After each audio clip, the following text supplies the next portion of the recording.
Jadi orang yang menjaga iffah kedua kakinya, maka dia tidak akan melangkah kepada perkara yang tidak disukai atau perkara yang makruh. Masruq pernah mengatakan, tidaklah seorang hamba itu melangkah sekali kecuali pasti dicatat untuknya dengan satu kali langkah itu bisa baik bisa buruk. Kemudian dia menjaga ya kemaluannya dari mendekati zina. Jadi matanya, mulutnya, ya, tangannya, kakinya, kemaluannya, dan itu merupakan asal dari afaf, ya, sikap menjaga kesucian tadi, dan itu merupakan kesempurnaan dari muru'ah dan merupakan penjagaan agama. Jadi kalau ada seorang penguasa melakukan semuanya itu, maka dia afif, ya kan? Dia menjadi orang yang betul-betul iffahnya terjaga dan dia berhak mendapatkan kekuasaan.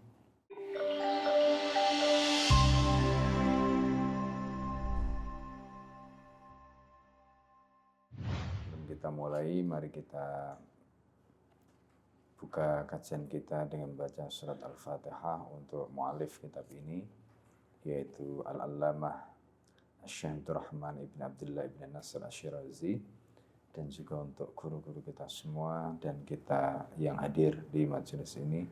Semoga Allah Subhanahu wa taala memberikan keberkahan ilmu dan menjadikan ilmu kita menjadi ilmu yang bermanfaat di dunia dan di akhirat. Amin.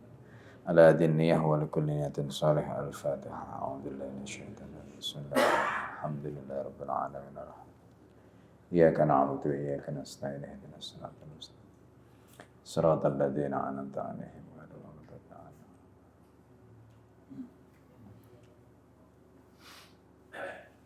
Baik. Kita akan masuk di pembahasan berikutnya, yaitu sifat atau adab, ya, sifat terpuji yang dimiliki oleh seorang pemimpin, dan ini memasuki sifat yang ke-14, ya, yaitu sifat al-afaf. Dan ini pembahasan yang masya Allah luar biasa, karena pembahasan tentang afaf itu atau ifah lah kita sering mendengarnya, ya, ifah itu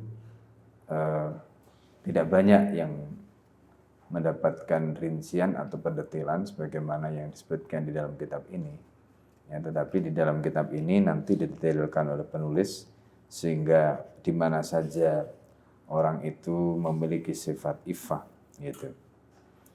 Nah, di dalam Al-Wasfur Rabi' Asyar, jadi sifat yang ke-14 yaitu sifat al-afaf, ya. Di sini penulis mengatakan i'lam annal afafa huwa dhabtul mamlakah wa nafsi anir rada'ili. Jadi afaf itu atau ifah itu.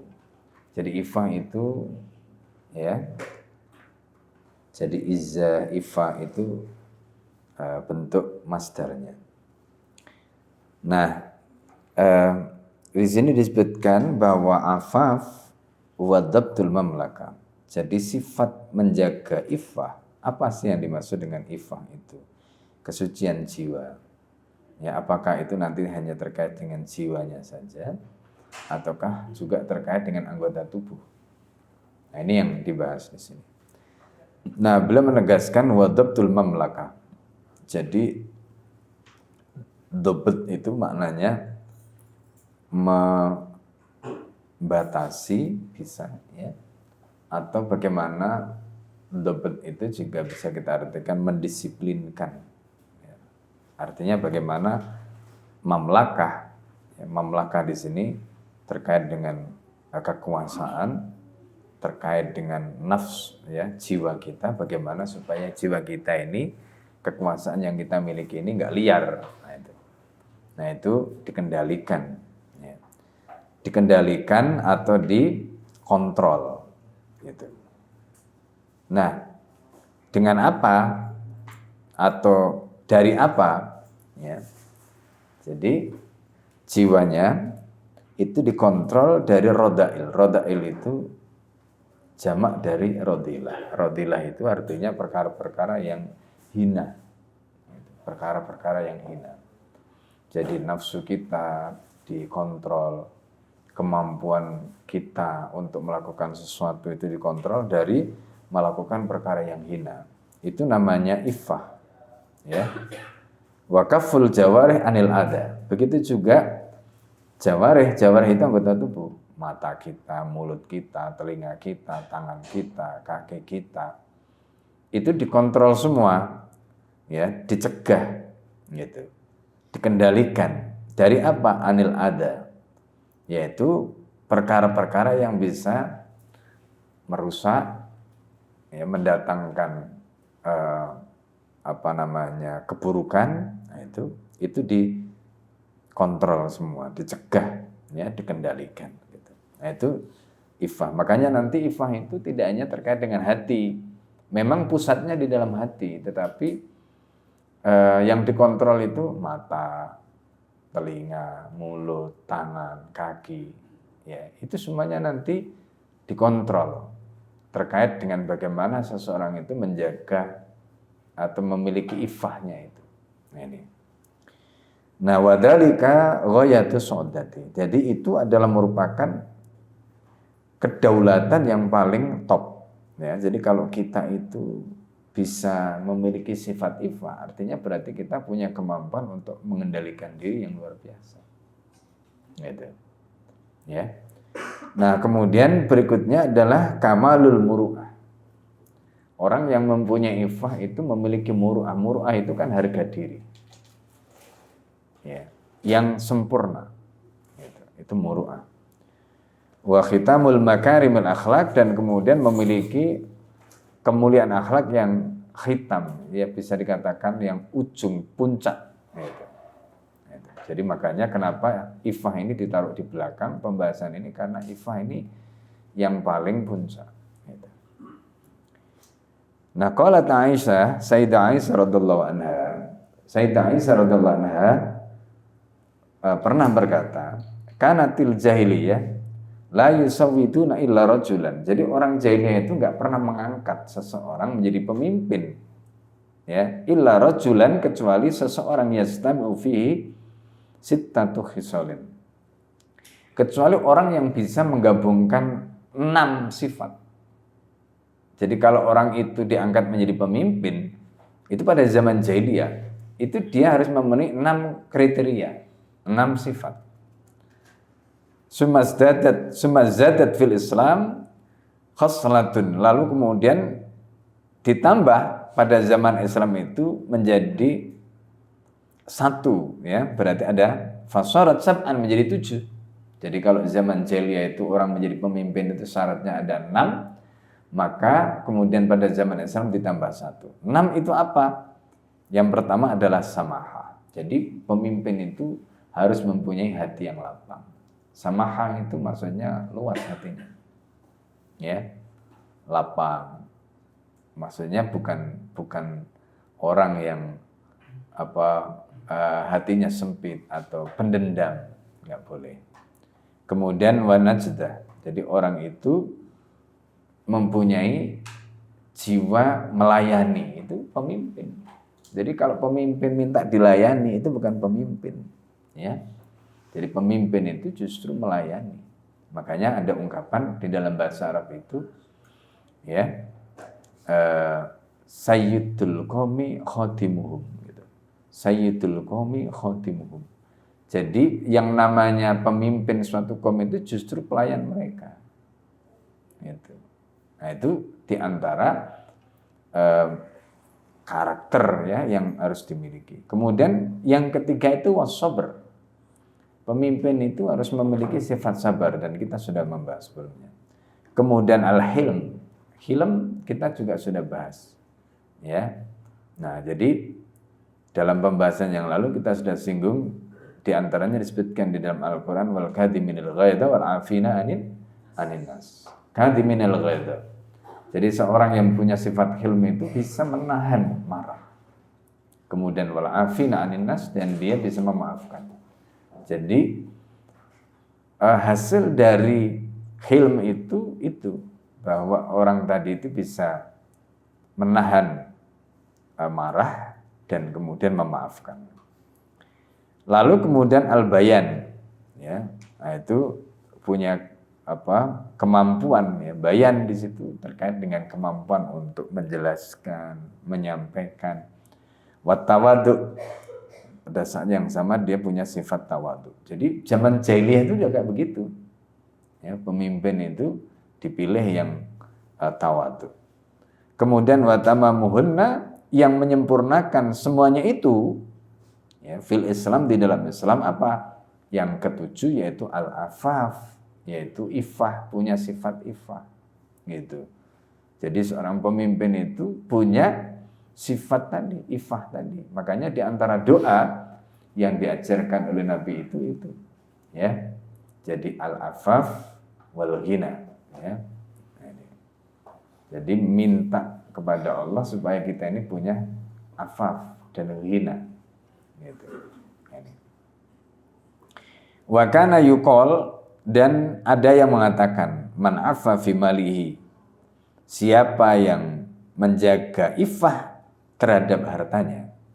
Ya, maksudnya ya dia berarti orang yang betul-betul dia tahu ya bagaimana, pertama ya, kalau kita bicara tentang ifah terhadap harta itu ya tidak ada semacam keserakahan di dalam hatinya ya. Kalau orang Jawa bilang itu nderoko ya, itu jauh dari sifat afaf. Jadi orang yang punya sifat afaf itu ya berarti dia qanaah gitu. Itu diantaranya bentuk ya ifah.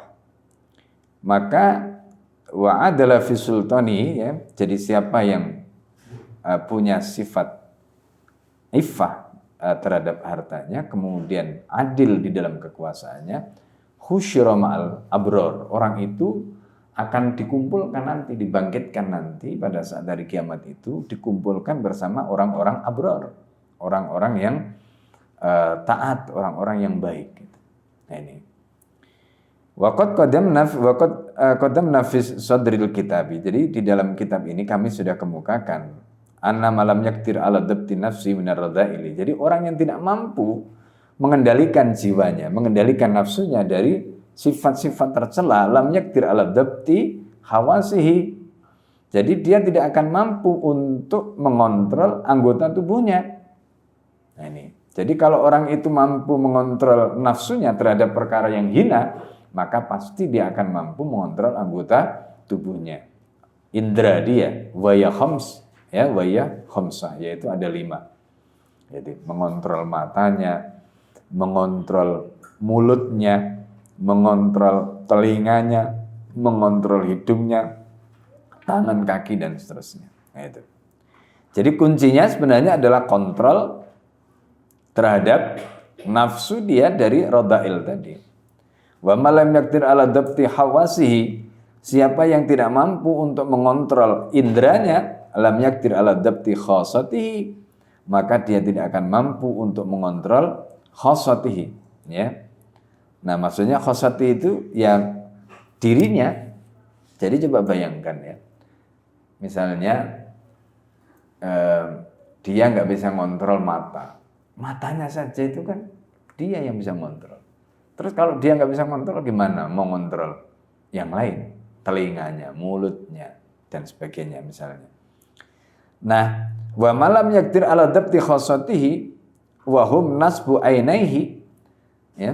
Dan siapa yang tidak mampu mengontrol dirinya, anggota tubuhnya tadi, khasati di sini lebih tepat diartikan anggota tubuh dia, maka wa hum nasbu ainaihi, padahal itu istilahnya itu ada di depan mata dia, dalam arti dalam penguasaan dia, maka lam yakdir ala dabti ra'iyatihi, dia tidak akan mampu untuk mengontrol rakyatnya.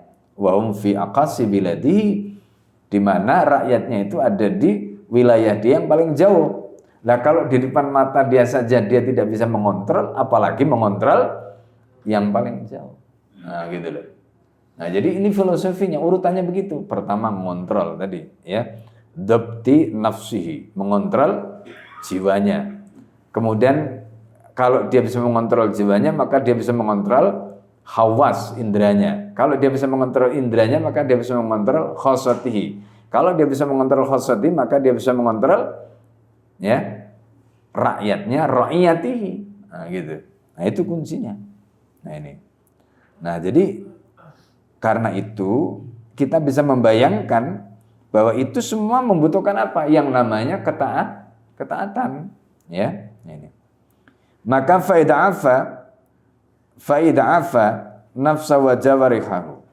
Jadi kalau orang itu jiwanya, ya tadi itu dia bisa menjaga iffah pada nafsunya dan anggota tubuhnya, faqad intadama amru mamlakati fi dunyahu, maka urusan kekuasaan dia di dunia tadi itu akan teratur. Gitu. Wa yanqalibu lal mulki ad-daimi fi uqbahu, dan kemudian akan berubah, ya, ilal mulki daim, pada kekuasaan yang terus-menerus fi uqbahu, di ujungnya nanti. Fa amma ifa'ul jawarih, adapun bagaimana menjaga anggota tubuh, dan menjaga ifahnya anggota tubuh tadi, fa huwa ya'fa basaru anin nadri ilal maharim. Nah, ini kata kuncinya. Jadi misalnya mata, bagaimana caranya? Mata kita itu menjaga ifah. Tadi kan, ya, kalau kita bicara ifah, ya, sini. Jadi, ya, gimana Mas? Oh. Ya.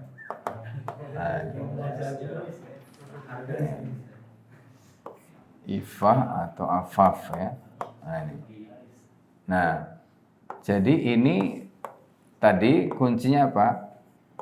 Dhabtu an-nafsi, ya dah? Nah, ini. Jadi dhabtu nafsi.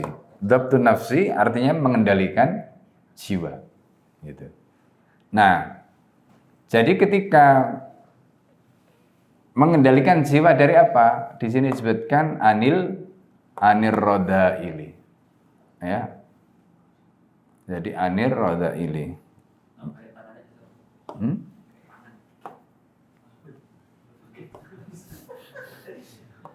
Anir rodail.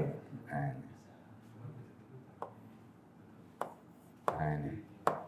Ya. Anir rodaili. Ini. Jadi adhabtun nafsi anir rodail. Jadi dari perkara yang hina ini. Nah, bagaimana caranya supaya ini bisa, ya, adhabtun nafsi anir rodaili tadi itu? Nah, maka kemudian diikuti dengan apa? Nah, dengan tadi itu dhabtul hawas, ya dah. Nah, ini. Jadi bagaimana indranya yang 5 itu, ya, indra 5, ya, panca indra itu. Nah, itu bisa dikontrol. Nah, itu. Nah, nanti kemudian dijelaskan mulai dari, nah kalau ini bisa, ya, dhabtul hawas ini, maka dia otomatis nanti akan bisa memastikan, ya, berikutnya itu nanti mengontrol apa? Mengontrol khosoh tadi. Nah, itu. Logikanya begitu. Nah, kalau sudah bisa dhabtul khosati atau dhabtul khosati tadi, maka kemudian dia akan bisa dhabtu ra'iyatihi. Nah, itu. Jadi bisa mengontrol atau bisa memastikan bagaimana supaya rakyatnya itu disiplin. Jadi urutannya begitu. Ngontrol jiwanya, ngontrol indranya, ngontrol khosohnya, ya, kemudian ngontrol rakyat. Nah, ini semuanya kalau kita merujuk, ini semua terkait dengan, ya, diri sendiri, gitu, ya. Nah, ini. Jadi diri sendiri. Nah, ini baru rakyat, ya. Nah, ini kaitannya dengan rakyat. Nah, itu. Nah, itu terkait dengan iffah tadi. Nah, kemudian beliau jelaskan di sini terkait dengan hawas itu, diantaranya di sini disebutkan fawa ayaifa basarahu anin nadhar ilal maharim. Misalnya mata. Bagaimana mata itu dijaga dari melihat perkara yang haram. Jadi mata dijaga dari melihat yang haram. Kemudian wa ayyatruka ma hajab anhu wa naha, gitu. Kemudian meninggalkan apa yang, ya, atau ma hujiba anhu wa naha. Jadi apa yang diproteksi, apa yang seharusnya itu ditutup darinya dan dilarang, itu harus dijaga, dia tinggalkan, gitu. Nah, kenapa? Li'anna Rasulullah sallallahu alaihi wasallam, karena baginda Nabi sallallahu alaihi wasallam pernah bersabda, an-nadharu sahmun masmumun min siyami syaitan atau min siyami iblis. Jadi pandangan itu merupakan anak panah, ya, yang dilumuri racun, ya, dari salah satu anak panah yang dilepaskan oleh iblis. Nah, itu. Jadi makanya kalau kita, jadi pertanyaannya begini, siapa yang bisa mengontrol mata kita? Ya kita sendiri. Nggak mungkin orang lain gitu. Nggak mungkin orang lain, kita sendiri yang bisa mengontrol. Ya, yang kontrol mata kita sendiri. Maka faman tarakahu min khaufillah, siapa yang meninggalkan, maksudnya meninggalkan memandang yang diharamkan tadi karena takut kepada Allah, atahullahu imanan. Allah akan datangkan keimanan kepadanya. Yajidu halawatu fil qalbi, di mana dia akan menemukan lezatnya iman itu di dalam hatinya. Insyaallah. Itu. Jadi ini orang ya akan merasakan ladzatul iman atau halawatul iman itu kalau bisa meninggalkan maksiat tadi. Gitu. Nah, makanya di sini kunci yang pertama tadi mata tadi yang harus dijaga. Jadi itu iffah yang pertama. Ya, iffah yang pertama itu. Jadi kalau misalnya kita sering mengartikan iffah itu terkait dengan kebersihan hati, ya dari mana hatinya mau bersih? Wong matanya masih nggak bisa dijaga. Karena kan apa yang didatangkan ke dalam hati itu kan sumbernya dari mata. Gitu loh. Makanya kan kalau kita bicara dalam konteks zina itu kan, nah itu nanti kembali kepada pembahasan kita sebelumnya ya, ketika kita bicara tentang maqasidus syariah ya. Masih ingat ya? Jadi dalam pembahasan maqasidus syariah yang kita pernah singgung, itu kan kalau kita bicara tentang maslahat, ya, maslahat. Jadi maslahat itu ada daruriyah, yang kedua maslahat hajiyah, yang ketiga maslahat tahsiniyah, yang keempat adalah maslahat takmiliyah. Nah itu. Ini kita balik sedikit ya supaya nanti nyambung dengan penjelasan itu. Jadi kalau kita bicara tentang maqasidus syariah ya.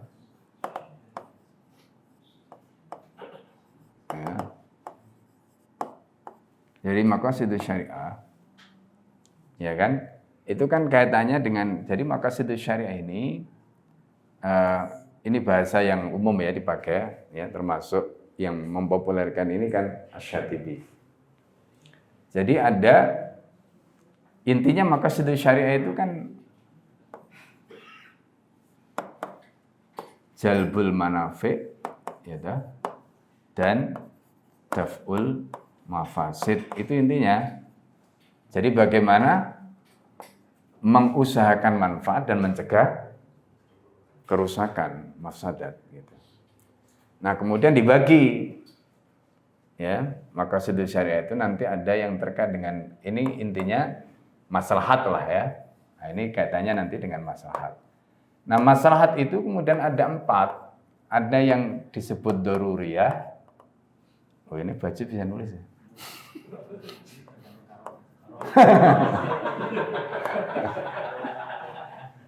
Luar biasa. Baik, daruriyah. Kemudian yang kedua itu maslahat hajiyah, ya. Yang ketiga itu maslahat tahsiniyah, ya. Jadi tahsiniyah. Kemudian yang keempat itu adalah maslahat takmiliyah. Ya, nah ini. Maslahat daruriyah itu nanti ya, ini kemaslahatan yang vital, ini vital. Ya. Ini kemaslahatan vital. Artinya apa? Kalau tidak ada itu rusak agamanya, manusianya. Nah, masalah daruriyah itu nanti yang itu kalau dalam bahasa yang lain kita sebut ya sebagai siyanatul qiyam al-ulya lil mujtama. Jadi bagaimana menjaga nilai-nilai agung di tengah masyarakat itu nanti intinya di sini. Nah, ini itu terkait dengan pertama hifdzu ad-din, ya. Ini ya. Hifdzuddin. Jadi bagaimana menjaga agama. Nah, ini yang pertama. Ya, ini maslahat daruri yang pertama. Makanya kemudian ketika ada orang murtad, hukumannya dibunuh. Nah, itu untuk menjaga agama. Enggak boleh orang melecehkan agama. Itu harus dijaga. Itu bagian dari kemaslahatan. Kemudian berikutnya adalah hifdzul aqli. Ya kan, menjaga akal. Nah, menjaga akal itu bagaimana? Khamr haram. Ya kan? Narkoba haram. Ya. Nah, kalau sekarang itu termasuk konteksnya nanti misalnya seperti neuroscience, itu seperti pornografi, itu bisa masuk di situ, hifdzul aql. Ya. Nah, meskipun nanti bisa di pembahasan yang lain, tapi bisa juga kita masukkan di sini. Kemudian berikutnya adalah hifdzul nasl, boleh kita dulukan, menjaga keturunan. Bagaimana caranya menjaga keturunan? Nikah, zina diharamkan, ya kan? Itu hifdzul nasl. Yang keempat, ya, yang keempat itu adalah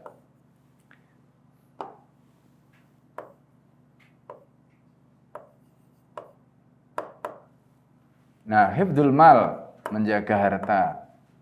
Jadi pencurian haram, ya, wasariqu atau fakta dihuma dan seterusnya itu. Korupsi itu nanti bisa masuk. Ya, itu kaitannya dengan hifdzul mal. Kemudian yang kelima, ya, hifdzul mal, hifdzul karamah. Ya. Nah, itu. Menjaga kehormatan, tidak boleh menuduh orang baik-baik dituduh misalnya berzina, ya kan? Nah, ini termasuk hifdzul karamah. Makanya hukum qadzaf keras sekali. Kalau orang itu menuduh orang lain berzina, dia harus bisa mendatangkan 4 saksi. Berat loh, ya.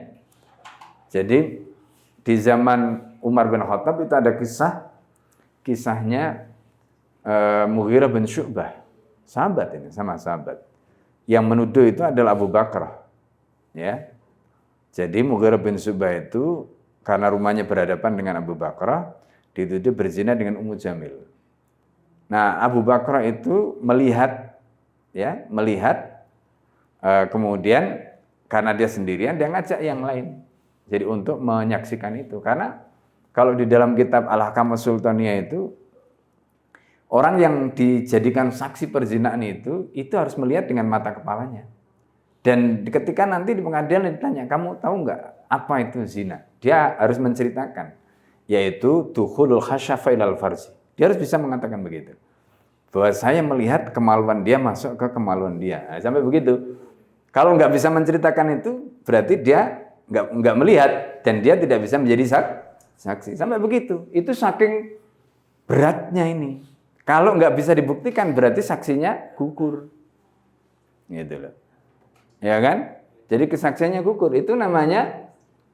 Nah, ketika orang itu, jadi kan kemudian kasus dari Mughirah bin Syu'bah tadi itu karena Abu Bakar itu ada 1 saksi, kan 4 orang tadi, ada 1 saksi yang kemudian menarik diri, akhirnya berarti nisab syahadanya kurang.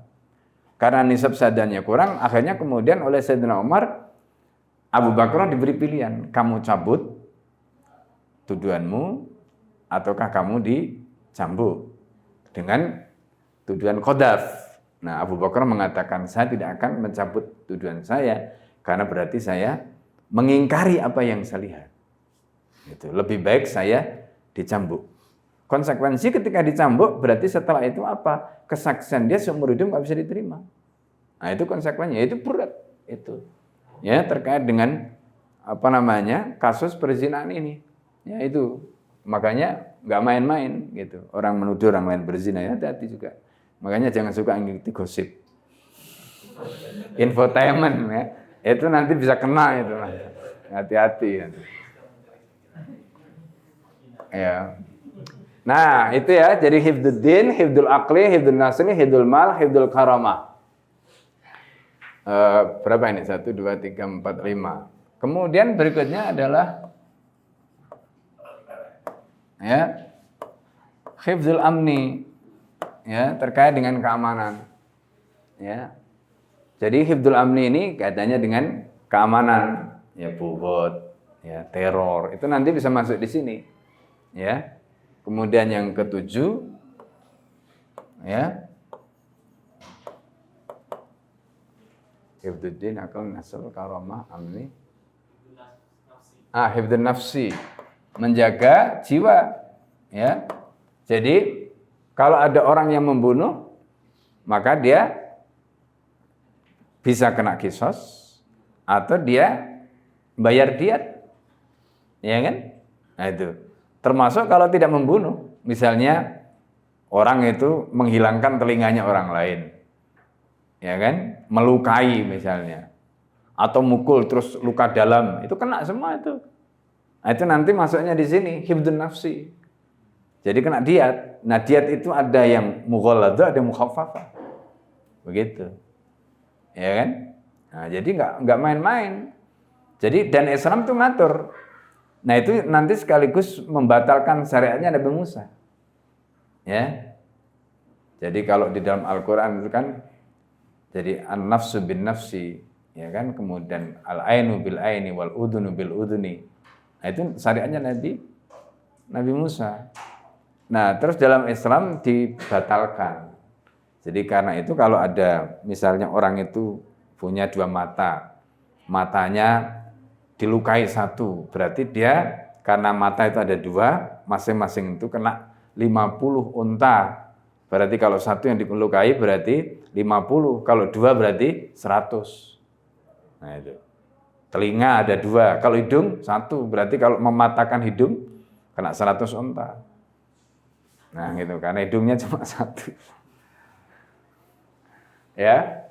Nah, jadi ini kemudian 1, 2, 3, 4, 5, 6, 7, 8 yang terakhir itu hifdzud daulah. Ya, menjaga negara. Ini termasuk. Nah, ini menjaga negara. Nah, itu termasuk masalah daruri. Sebab kalau ini tidak dijaga, maka ini akan menimbulkan masalah. Ya, ini akan menimbulkan masalah. Makanya ini dimasukkan di dalam kategori maslahat daruri. Gitu. Ya. Nah, kemudian berikutnya masalah hajiyah. Apa itu masalah hajiyah? Hajiyah itu dibutuhkan. Jadi maslahat yang dibutuhkan. Ya. Maslahat yang dibutuhkan itu hajiyah. Jadi misalnya begini, antum sakit, nggak kuat berdiri, sholat, gimana caranya? Tidur. Kalau antum sudah berumur, nggak bisa berdiri, ya, atau misalnya ruku nggak kuat, sujud nggak bisa, gimana caranya? Sholat sambil duduk. Nah itu namanya hajiyah. Antum mau wudu nggak ada air, disuruh tayamum, atau misalnya sedang sakit, tangannya patah, kalau wudu bisa masalah. Akhirnya suruh tayamum, itu namanya maslahat hajiyah. Pernah suatu ketika zaman Nabi itu ada sahabat yang berfatwa ngawur itu, dimarahi sama Nabi. Ya kan? Kan ada seorang sahabat itu yang berfatwa. Ketika sahabat itu ceritanya kan dia itu junub. Lalu kemudian kepalanya terbentur sama batu. Ya. Nah, terus dia bertanya kepada sahabat yang lain, atajidu indana rukhsatan, apakah kamu mendapati ada rukhsah pada diriku? Sahabat itu dengan pede mengatakan, la ajidu laka rukhsatan. Kamu nggak ada rukhsah katanya, wong masih sehat gitu. Akhirnya apa? Dia mandi. Kepalanya kemasukan air kan. Begitu kepalanya kemasukan air, mati dia. Ya kan? Begitu mati, Rasulullah marah kan. Rasulullah mengatakan, ala inna syifa'al ayyi as-su'al. Apakah kalian tidak ingat? Apakah kalian tidak tahu obatnya orang yang buta nggak bisa melihat itu adalah bertanya.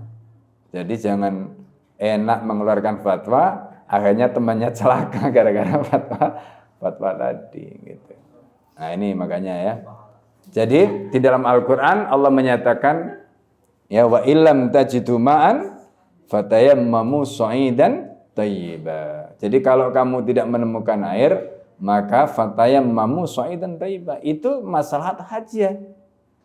Jadi kemaslahatan yang dibutuhkan bagi musafir. Ya, ketika dia safar, boleh qashar, boleh jamak, itu maslahat hajah.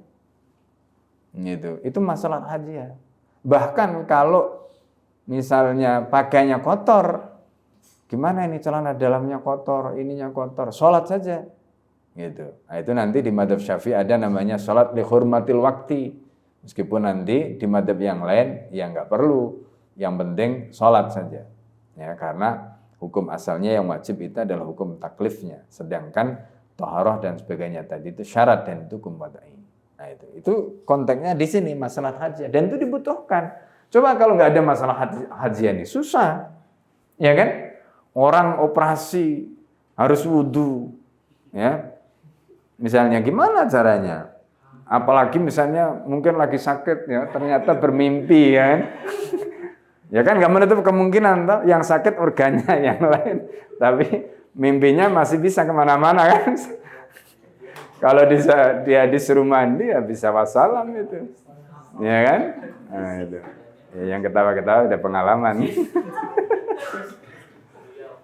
Nah kemudian berikutnya adalah maslahat tahsiniyah. Tahsiniyah itu apa? Maslahat terkait dengan keindahan. Itu. Nah tahsiniyah ini kaitannya nanti dengan tahsiniyah ini ya terkait dengan akhlak, adab. Itu nanti masuk di situ. Jadi misalnya ya banyak lah ya, termasuk juga hukum terkait dengan thaharah, macam-macam tadi itu dimasukkan di masalah tahsiniyah oleh sebagian ulama. Lalu kemudian takmiliyah. Nah ini yang sebenarnya kita akan bahas hubungannya dengan tadi mata tadi itu ya, kaitannya dengan nasl ya, perzinaan, karomah macam-macam tadi. Nah, apa konteksnya takmiliyah? Jadi takmiliyah itu begini. Takmiliyah itu adalah maslahat yang ditentukan oleh hukum syarak, di mana sifat dari kemaslahatan itu menyempurnakan kemaslahatan yang ada tadi. Contoh apa? Begini misalnya. Ini contoh kita ambil saja ya. Ketika ada masalah daruriyah, ya, misalnya sebut sajalah misalnya hifdzun nasli. Konteksnya apa? Terkait dengan nikah. Dan konteksnya apa? Larangan zina, ya tak? Gitu. Nah, begitu juga ini karomah dan seterusnya nanti. Nah, pertanyaannya begini. Tadi kan Rasulullah sudah mengatakan terkait dengan an-nadhru. Ya, sahmun masmumun min sihami iblis. Ya kan gitu. Itu kan kata Nabi. Orang itu tidak akan mungkin melakukan zina kalau tidak dimulai dari nadhar. Ya tak? Ya kan? Jadi orang itu tidak mungkin melakukan zina kalau dia tidak dimulai dari apa? Nadhar. Berarti nadhar dulu kan? Baru zina. Nah sekarang, kalau nadhar ini dijaga, nah itulah maka di dalam Al-Quran surat An-Nur, itu kan ada perintah, kullil mu'minina yaghuddu. Ya, suruh mereka menundukkan pandangan. Itu katanya dengan ini. Nah, perintah menundukkan pandangan itu sebenarnya masuk di sini, maslahat takmiliyah. Ini menundukkan pandangan. Ghaddul basar. Nah, itu. Jadi ghaddul basar itu masuk di situ, takmiliyah. Baik itu yang laki-laki maupun perempuan. Gitu. Jadi, nggak ada tiba-tiba orang itu berzina kalau tidak ada pendahuluan, ya kan? Nah, pendahuluan zina itu apa? Mulai dari an-nadhar. Ya. Kemudian nanti dari an-nadhar itu kubulah. Ya kan, ciuman. Ya kan? Nah, nggak mungkin tiba-tiba kubulah kalau tidak ada ikhtilat, ya kan? Jadi harus ada nadhar, ya, atau ini ikhtilat dulu. Nah, itu kubulah. Nah, baru nanti di sini zina. Itu baru zina. Nah, ini. Ya kan? Jadi karena itu kemudian Islam itu memerintahkan ghadul basar itu supaya tidak terjadi nadhar. Maka larangan melihat atau perintah ghadul basar itu termasuk dalam kategori apa? Maslahat takmiliyah. Nah, gitu loh. Itu masuk dalam kategori maslahat takmiliyah, maslahat yang menyempurnakan. Gitu. Nah, baru ketika ghadul basar, ikhtilat ditutup, ya kan? Enggak ada ini, nadhar juga begitu. Kemudian tidak hanya itu. Jadi makanya di sini ghadul basar, terus nanti kita masukkan misalnya infisal, ya, wujubul infisal. Wajibnya pemisahan. Itu, bainar rijal wan nisa, antara laki dan perempuan harus dipisah. Itu sebenarnya tujuannya apa? Untuk mencegah supaya ini tidak masuk. Iya kan? Gitu loh. Supaya tidak masuk ke situ. Jadi syariat itu luar biasa. Nah, ketika sudah masuk ke perzinaan, sudah masuk ke zina ini, jadi di satu sisi nikah diperintahkan, dimudahkan, ya kan? Bahkan pada zaman khilafah Utsmaniyah itu negara mensponsori pernikahan. Gitu. Jadi zina ditutup, apa saja menuju ke sana ditutup. Tadi itu mulai dari pornografi, kalau kita bicara hifdzul akal tadi itu ditutup semua.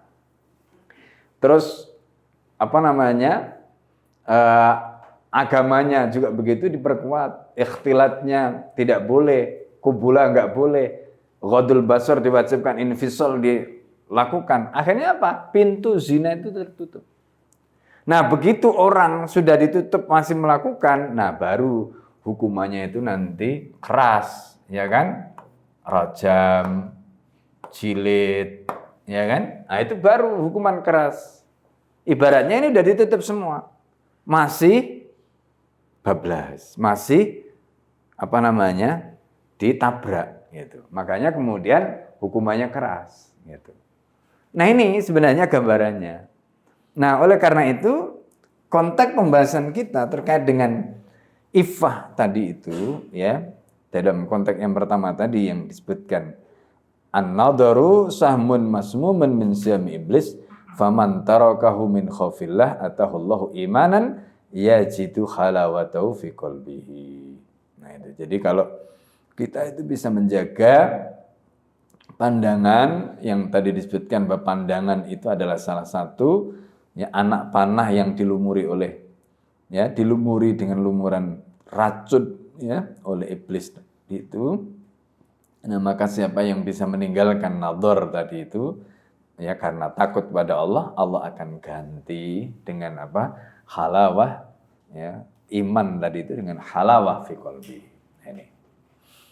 Kemudian waqala Abu Darda radhiyallahu anhu berkata, man ghadda basarahu ala nadril harami. Ini nyambung tadi itu ghadul basar macam-macam tadi. Dan kita sudah dudukkan di mana ghadul basar posisinya? Di maslahat takmiliyah, konteksnya dengan zina tadi itu. Ya. Nah, maka di sini disebutkan man ghadda basaru an nadril haram, jadi siapa yang menundukkan pandangannya dari memandang yang haram, zawwajahullah, Allah akan nikahkan dia, ya, minal khuril ain, dengan bidadari. Khuril ain itu julukan untuk bidadari, ya. Yang kenapa disebut khuril ain? Nah, itu disebutkan oleh Ibnul Qayyim al-Jauzi di dalam, ya, Ibnul Qayyim al-Jauziyah, ya, di dalam kitabnya Rawdatul Muhibbin. Jadi beliau menjelaskan khurul ain itu disebut khurul ain itu karena itu menggambarkan, itu bahasa kiasan sebenarnya itu. Menggambarkan kalau di orang Arab itu khurul ain itu itu biasanya untuk perempuan yang matanya bulat, hitam gitu ya. Nah, biasanya kan orang cantik itu simbolnya begitu. Gitu. Ya, nggak ada orang cantik yang sipit itu nggak ada. Ya, jadi ya. Itu penjelasannya begitu. Penjelasannya begitu. Ya, apa namanya Ibnul Qayyim itu mengatakan begitu. Yaitu khurin in. Ya. Nah, kemudian beliau mengatakan jadi zawwajahallah minal khuril in, jadi Allah nikahkan dia, Allah berikan pasangan dia dengan bidadari khuril in tadi, haitsu ahabba gitu. Ya. Sebagaimana yang dia sukai. Berarti tinggal milih gitu. Masya Allah, ya tinggal milih kata Abu Darda.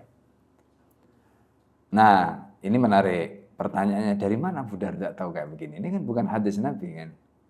Nah, nanti di dalam pembahasan ilmu usulul hadis itu ada pembahasan. Kalau sahabat itu bicara tentang perkara-perkara mughayyabat seperti ini, nggak mungkin mereka ngarang. Pasti mereka itu dapat dari siapa? Gurunya. Gitu. Nah, hadis-hadis mauquf seperti ini itu biasanya menurut ya para ahli hadis ya, berdasarkan teori ini ya, teori mustalah atau usul hadis itu nanti fi hukmil marfu'.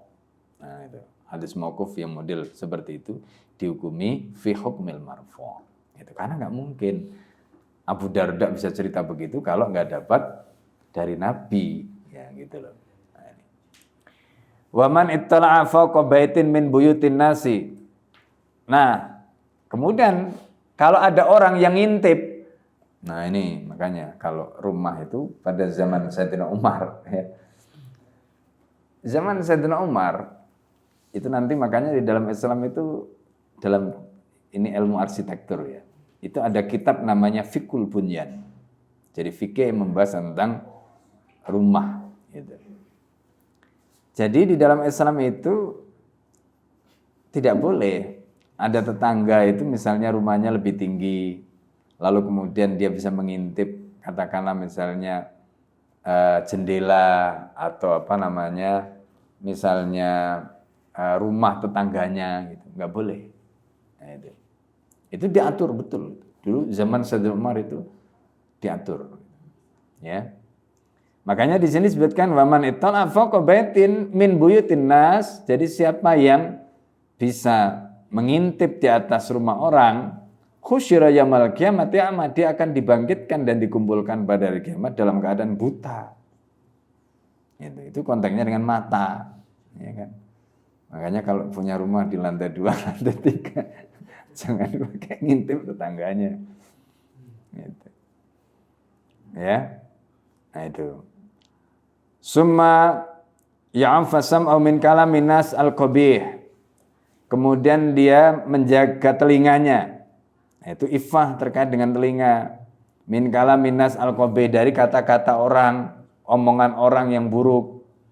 Gitu. Wal ghibah, dari ghibah, wan namimah, dari namimah, adu domba. Wasama'il muharram minal malahi, termasuk mendengar ya perkara-perkara yang malahi itu bisa melalaikan yang diharamkan, musik ya yang apa namanya melalaikan yang diharamkan. Kemudian wa yunazih majlisahu an jami'i dzalika, dan dia bisa membersihkan majelisnya ya dari semuanya itu. Faqad qala Abdullah ibn Umar mengatakan ya radhiyallahu anhuma, semoga Allah meridai keduanya, yaitu Abdullah dan Umar, nuhina anil ghibati wal istima'i ilaiha, kami dilarang untuk ghibah dan mendengarkan ghibah, wan namimah wal istima' ilaiha, begitu juga namimah dan juga istima' atau mendengarkannya. Baqala sallallahu alaihi wasallam, baginda Nabi sallallahu alaihi wasallam menyatakan, man istama'a ila fitnatin, siapa yang mendengarkan fitnah, sabba fi udunihi ya al-anka yaumal qiyamati. Jadi kalau orang itu mendengarkan fitnah, maka telinganya akan disoi. Sobba itu diguyur. Apanya? Telinganya. Diguyur dengan apa? Timah panas. Itu. Kebayang ya, timah panas. Timah itu kan kalau panas kan cair ya. Dimasukkan ke telinga, kebayang itu. Yaumal kiamati, pada hari kiamat. Ya, la haula wala quwata illa billah. Ya, itu bayangannya, masya Allah. Ya. Nah ini. Kemudian summa ya'fu lisanu an qaulil kadhib. Itu tadi mata. Kemudian berikutnya lisannya. Ya. Lisannya dijaga dari ifah. Ifahnya lisan itu apa? Menjaga kesucian lisan. Lisan dijaga dari ngomong bohong. Meskipun gurau. Kadang-kadang orang itu ya karena gurau, dia bilang kalau gurau itu beda hukumnya dengan serius. Enggak, gurau itu tetap hukumnya sama dengan serius. Meskipun ya gurau. Jadi bohong itu enggak ada cerita gurau atau serius. Bohong ya bohong. Hukumnya sama, mau serius mau gurau itu tetap bohong. Gitu. Ya kan? Jadi Nabi Muhammad SAW itu ngajari kita. Ya, beliau itu enggak pernah bohong. Jadi istilahnya itu la mizahan wala ya jaddan, baik itu gurau maupun serius. Nabi itu enggak pernah bohong. Gitu. Ya, itu Rasulullah sallallahu alaihi wasallam. Nah, kemudian wal ghibah ya wan namimah ya wasakhaf minal kalam. Faqad qala Rasulullah sallallahu alaihi wasallam man damina lim ma baina lihataihi wa ma baina rijlaihi. Siapa yang bisa menjaminku ma baina lihyataihi, maksudnya menjaga ya. Ma baina lihyataihi, lihya itu ini, tapi dua lihya itu istilah. Satu itu ini kumis, satu ini. Berarti apa? Mulut. Jadi siapa yang bisa menjaga mulutnya, wa ma baina rijlaihi, di antara dua kakinya apa? Kemaluannya. Ya. Maka damantu la'alallahi al-jannah. Gitu.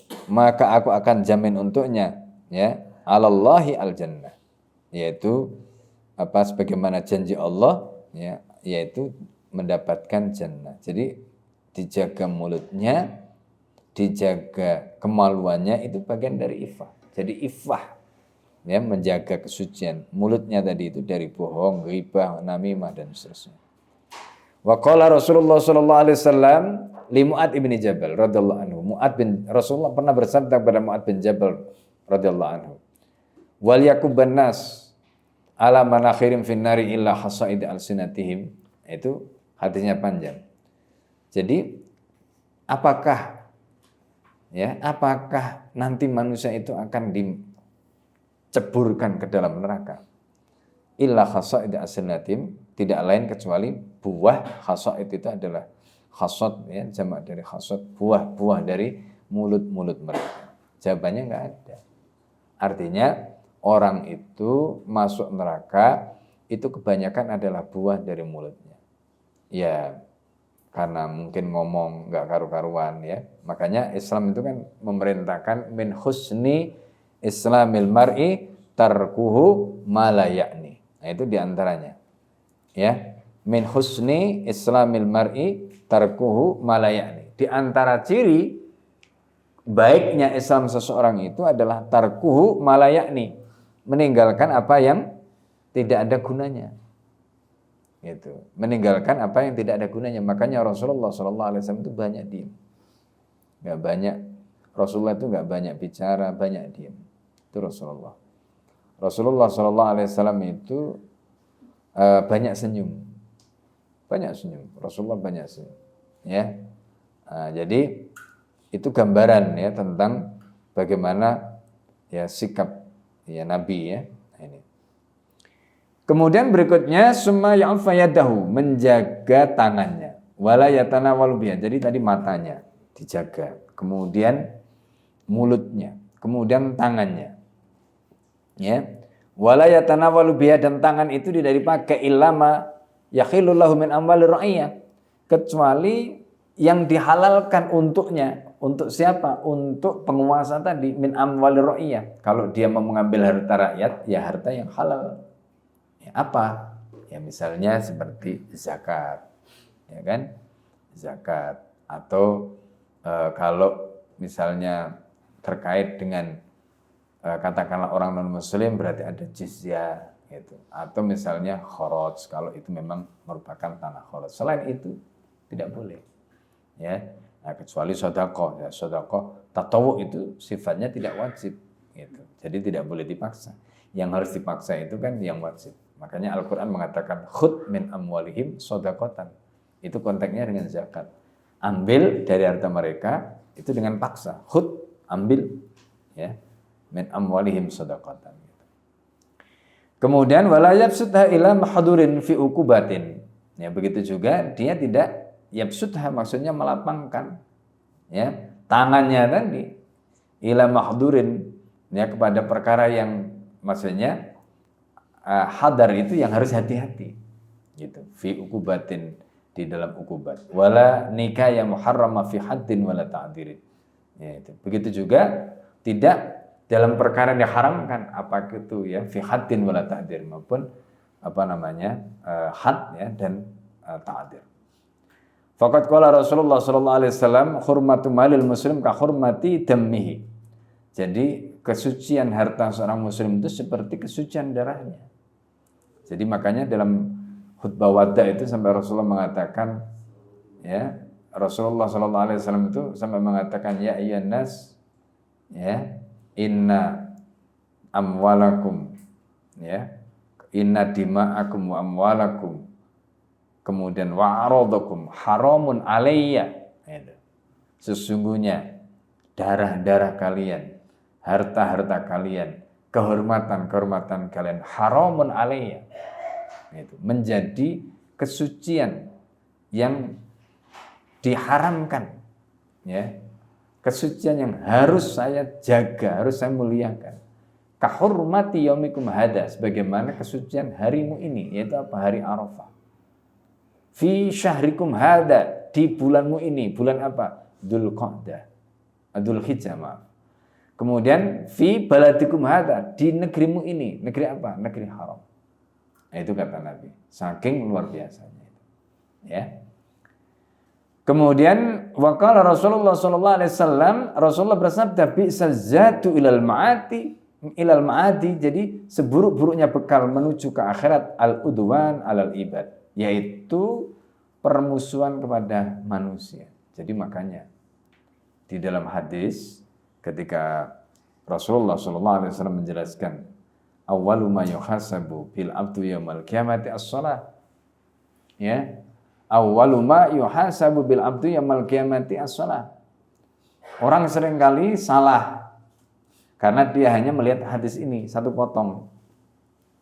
Jadi kata Nabi, nanti pertama kali yang akan dihisab oleh Allah pada hari kiamat itu salat. Terus orang kemudian berpikir yang penting salatnya benar.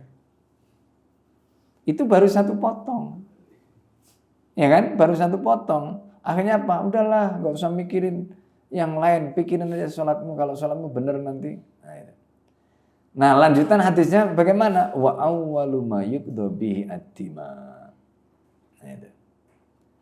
Jadi yang terkait dengan haknya Allah itu pertama kali yang dihisab itu sholat. Gitu. Nanti yang terkait dengan haknya manusia yang akan diputuskan pertama kali apa? Ad-dima, terkait dengan darah. Gitu. Jadi makanya di situ ada dua konteksnya. Konteks terkait dengan hubungan dengan Allah itu sholat nomor satu. Tapi dalam konteks hubungan dengan manusia, jangan lupa ada juga lanjutan hadisnya tadi. Wa awwalu ma yuqda bihi ad-dima. Makanya di situ tadi disebutkan ya kata Nabi bi'sazatu ilal ma'adi al-udwanu alal ibad. Jadi seburuk-buruknya bekal untuk menuju hari kiamat itu adalah permusuhan kepada manusia. Nah, itu. Coba bayangkan ya, ketika jadi penguasa, zalim, ya, gitu, sehingga masya Allah, ya, orang itu begitu luar biasa, ya, memusuhinya. Ya, karena kedolimannya tadi itu bi'sa zat ilal ma'ad. Belum mati saja sudah dikuyok-kuyok, apalagi kalau sudah mati. Nah, ini ya kan itu bi'sa zat ilal ma'adi al udwanu ilal ibad. Ini makanya hati-hati. Nah, itulah Sehebat apapun penguasa itu kan pasti mati. Nah, ketika dia punya tadi itu catatan buruk karena udwan alal ibad tadi, ya maka mereka itu akan menjadi hantu yang akan menghantui ya dunia akhirat. Ini makanya hati-hati. Nah, itu tadi terkait dengan ifat mengenai tangannya. Jadi tadi mulutnya, matanya, kemudian tangannya, kakinya, ya. Ini. Nah, kemudian summa ya'fu rijlaihi, menjaga kedua kakinya, fala yas'a ila makruhin. Jadi orang yang menjaga iffah kedua kakinya, maka dia tidak akan melangkah kepada perkara yang tidak disukai atau perkara yang makruh. Faqad qala Masruq pernah mengatakan, ma khattal abdu khatwatan illa kutiba lahu biha hasanah aw sayyi'ah. Tidaklah seorang hamba itu melangkah sekali, ya, selangkah, kecuali pasti dicatat untuknya dengan satu kali langkah itu bisa baik bisa buruk, gitu. Jadi langkahnya tadi itu bisa dicatat baik dan bisa dicatat buruk. Summa fafarajahu, kemudian dia menjaga ya kemaluannya an muqarabati zina, dari mendekati zina. Nah, itu juga harus dijaga. Jadi matanya, mulutnya, ya, tangannya, kakinya, kemaluannya, gitu. Wadzalika aslul afafi, dan itu merupakan asal dari afaf, ya, sikap menjaga kesucian tadi. Wa tamamul muru'ah, dan itu merupakan kesempurnaan dari muru'ah. Wa hasanatud din, dan merupakan penjagaan agama. Wa qala Rasulullah sallallahu alaihi wasallam, tadi itu hadis yang sudah disebutkan tadi. Ya. Fa idza fa'ala jami'a dzalika kana afifan. Jadi kalau ada seorang penguasa melakukan semuanya itu, maka dia afif. Ya kan? Dia menjadi orang yang betul-betul iffahnya terjaga. Wa kana ya lisyadati mustahiqqan, dan dia berhak mendapatkan kekuasaan. Itu. Ya, makanya tadi kata Bunda Aisyah ada berapa? 7. Jadi pertama tadi as-samaha, an-najdah, as-sabr, al-hilm, al-bayan, at-tawaddu, kemudian al-afaf. Itu 7 tadi. Ya, itu syaratnya. Itu terkait dengan sifat yang ke 14. Nah, sekarang sifat yang terakhir yaitu al-waqar atau al-wiqar. Al-wasful khamis asyar, jadi sifat yang ke-15. I'lam anna waqarul maliki wa siyasatuhu wa sakinatu min a'dami siyasatil mamlakati. Jadi waqar itu adalah sikap ini ya, menunjukkan wibawa gitu ya. Wibawa ya, ini. Jadi ketika penguasa itu menunjukkan wibawanya, ya, kemudian siyasah dan sakinah, ketenangan dia. Jadi min a'dami siyasatil mamlakah. Jadi itu disebut sebagai siyasatil mamlakah. Bagaimana siasah atau politik, ya, kekuasaan yang a'dam, yang agung. Kenapa begitu? Lima yata'alaku bi min idharil haibah. Karena dengan begitu dia menampakkan haibah, wibawanya. Itu wa ta'dhimil hurmah, kemudian mengagungkan kemuliaan. Wa qiyamil abiha, ya, atau al-abha. Jadi wa irhabil adwi wa ariz za'arah, ya. Jadi kemudian dia bagaimana musuh-musuh tadi itu supaya takut, dan orang-orang yang katakanlah misalnya punya niat nggak baik tadi itu mikir gitu. Yaitu haibah yang harus ditanamkan. Ya. Nah ini.